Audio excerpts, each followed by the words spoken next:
Mohēra ir brīnišķīgi gaisīga, taču tai piemīt īpašība pūkoties.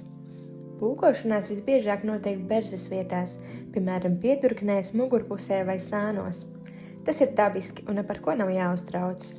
Šajā video mēs parādīsim, kā pareizi atpūkot mohēras jaku, bet var šo metodu pielietot jebkuram mohēras izstrādājumam.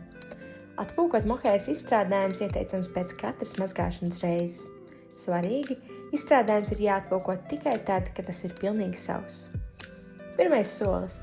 Ja atpūkojamais izstrādājums ir jaka, džempers vai kas līdzīgs, tad pirmais solis ir izgriezt to uz otru pusi.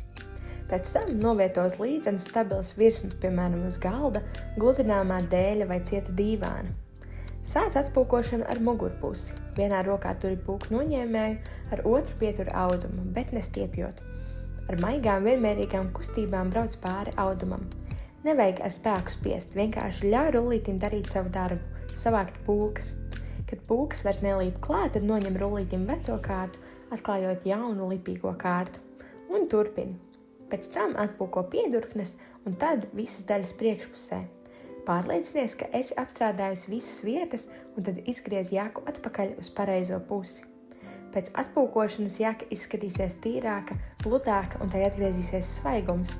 Un, ja to darīs saudzīgi, tas nebojās mohēras struktūru.